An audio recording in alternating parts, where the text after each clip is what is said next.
안녕하십니까, 미스터 돌프입니다. 이 시간은 잊혀진 석유 매장지 제7광구에 대해서 말씀드려 볼까 합니다. 지도에서 보시는 바와 같이 제7광구의 면적은 한국의 80%로 약 82,000제곱킬로미터의 마름모골 지대를 말합니다.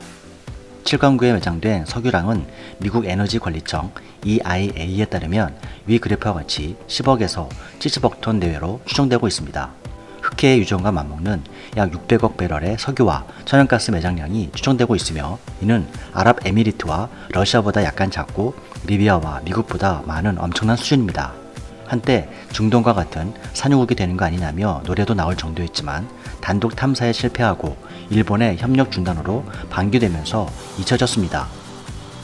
현재 7광구는 일본과는 2028년까지 영유권 문제를 잠정 보류하고 1978년에 50년 동안 한일 공동개발구역으로 설정된 상태입니다. 즉, 한일 어느 쪽 한쪽 나라의 동의 없이 이곳을 탐사하거나 개발할 수 없다는 약속을 국제적으로 체결한 것입니다. 그런데 지금 중국이 7광구 서쪽에 16기의 유전을 설치하고 빨대 효과로 한일의 파이를 나눠먹으려 한창 작업 중입니다. 더욱이 2018년에도 추가 개발을 진행 중에다가 12기에는 해양 순시선용 대수상 레이더와 감시 카메라, 헬기, 이착륙장까지 설치되어 군사적 목적으로 전용 가능성도 있다고 분석되고 있습니다. 우리나라는 1970년 박정희 정부 시절 해저 광물자원개발법을 공포하고 이 일대의 영유권을 처음 선언했습니다. 하지만 당시 탐사 기술의 부족으로 채산성 있는 석유 탐사는 실패했고, 일본은 한국의 영유권 주장을 반대하며 대립각을 세웠습니다.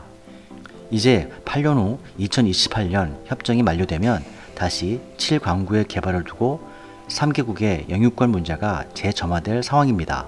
그런데 문제는 1978년 이후 국제적으로 대륙붕 한계위원회 CLCS가 생겨서 한중일이 각각 자기 관할 수역이라고 자료를 제출한 상태인데, 1983년 해양법에 따라서 200캐리의 배타적 경제수역 개념이 등장했다는 것이죠.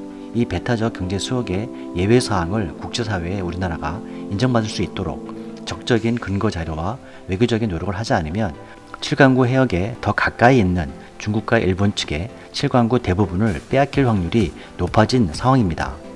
우리나라는 UN 대륙붕 한계위원회에서 요구한 각국의 주장 자료를 2009년에는 8쪽짜리 예비 정보를 제출했고, 이후 일본이 수백 쪽의 자료를 준비해서 대륙붕 일본 관할 수역으로 신청하자 다시 정식으로 2012년 대륙붕 연장 신청서를 제출했습니다.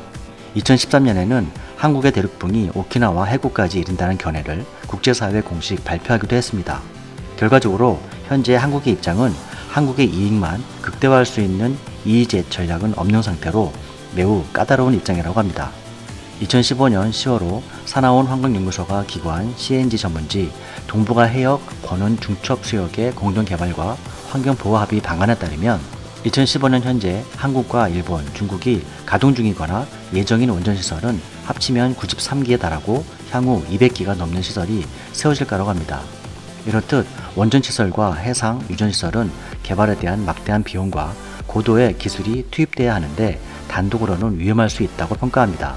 자칫 후쿠시마 원전 사고나 중국 보하이만 기름 유출 사고 같은 잠재적인 위험성이 따르기 때문에 세계에서 손꼽히는 에너지 소비국인 한국과 중국, 일본이 이러한 위험성을 낮추고 경제성과 효율성을 높여서 잠재적 가치 5,800조 원의 7광구의 풍부한 자원을 안정적으로 확보하려면 공동개발과 관리체제 구축은 많은 이점이라고 합니다.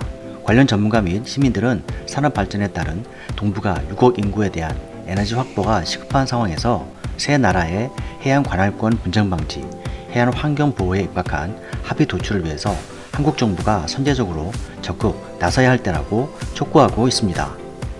미스터 돌프 TV였습니다. 시청해주셔서 감사합니다.